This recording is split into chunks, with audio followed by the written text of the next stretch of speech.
This is an audio recording of an interview with Dr. Nick Bass for Rare Disease Day 2026. Rare Disease Day is about making people and conditions more visible.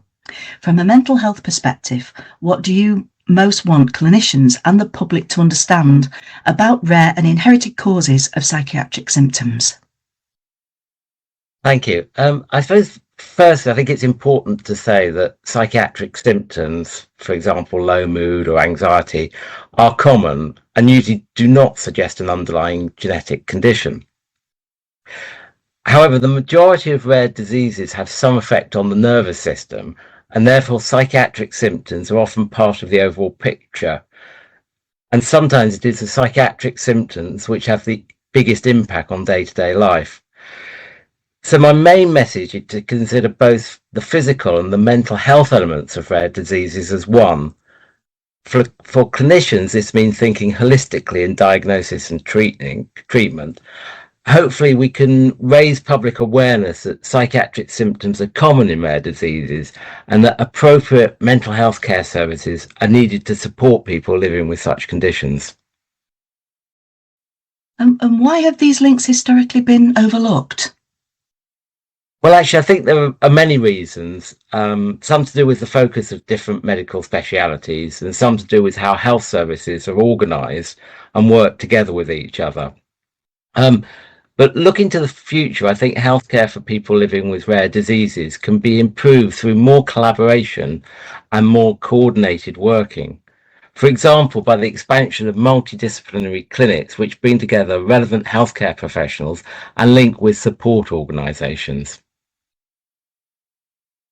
How has the work of the National Rare and Inherited Disease Genomic Network of Excellence supported increased awareness of rare and inherited causes of psychiatric symptoms? Yes, so we've concentrated on raising awareness and providing education to the mental health care professional workforce.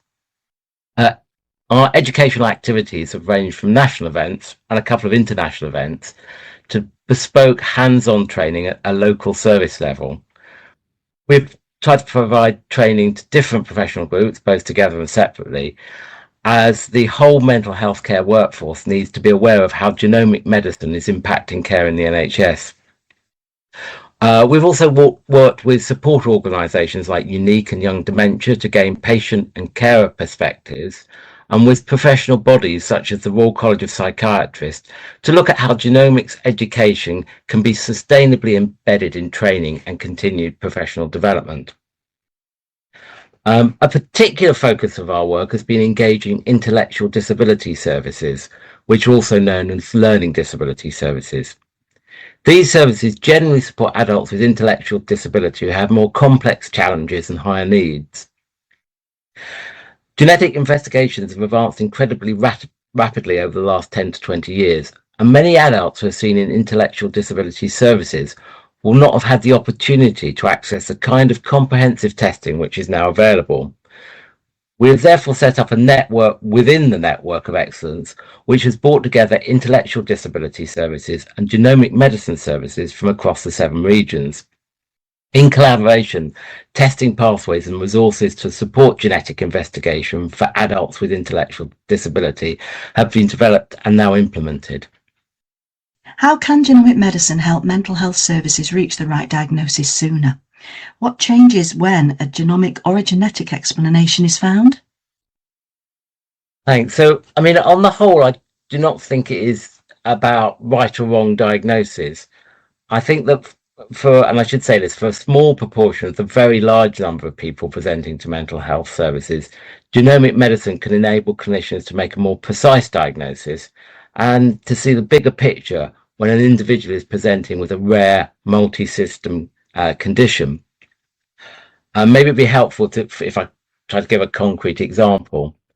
So I work in a memory clinic, and we are now able to offer whole genome sequencing-based panel tests for genetic causes of dementia.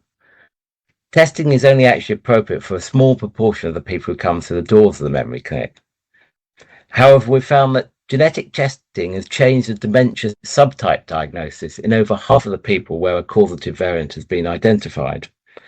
This directly impacts treatment, prognosis, and the nature of the support given. Furthermore, a number of families have gone on to request referral to clinical genetics services for counselling around predictive testing. Overall, the reasons for offering genetic testing in mental health settings is not really different from other settings, and nor the possible outcomes. Of course, the utility of testing and possible outcomes will depend on the particular context. For example, outcomes are very likely to be different if testing is conducted for a child being seen in child and adolescent mental health services compared with, say, an adult with intellectual disability who is in a secure inpatient setting. A central aim of Rare Disease Day is to support healthcare professionals to feel enabled to act with confidence in relation to patient care. What support do mental health teams need to feel able to spot and refer possible rare conditions? So one of the first things we did was to conduct a number of surveys across a range of mental health care professional groups. We found that on the whole, attitudes towards genomic medicine were very positive, and people could see the potential value of making a genetic diagnosis. However, a number of common barriers to testing were identified.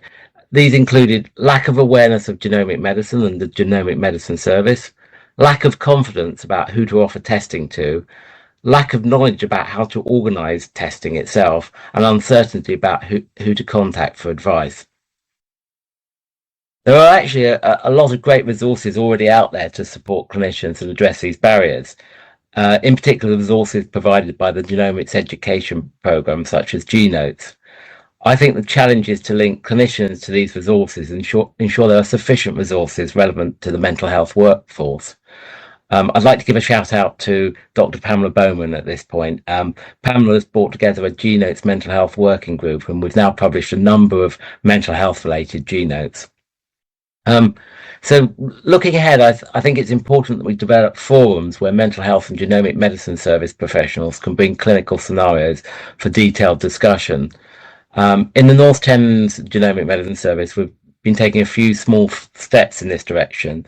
And in fact, this week we'll be hosting our first dedicated mental health online Q&A. Rare Disease Day is ultimately about hope for patients and individuals. What developments in genomics for mental health make you optimistic right now? So first up, obviously I'm fundamentally very optimistic that we can use genomics to improve health outcomes through personalising medicine.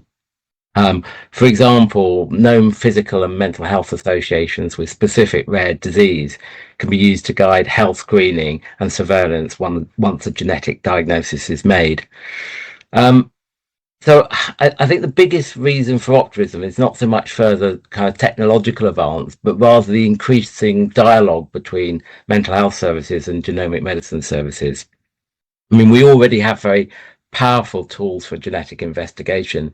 It's more about making sure that everyone that might benefit from such investigations has easy access to appropriate testing. Where might we realistically see change in the next few years? So, I mean, levels of testing for rare disease has been historically very low in mental health settings. However, I do think the level of testing will increase, and in turn, the proportion of undiagnosed rare diseases reduce. I'm also confident we'll see a growth in the number of dedicated multidisciplinary clinics for rare diseases. I believe that mental health service input into such clinics will become the standard. If someone listening today remembers one thing from Rare Disease Day, what should it be? Okay, so maybe this is one thing, or perhaps one and a half things, but I think the thing I'd like people to remember is that psychiatric symptoms are common in rare diseases, but treatments and support is available. Thank you.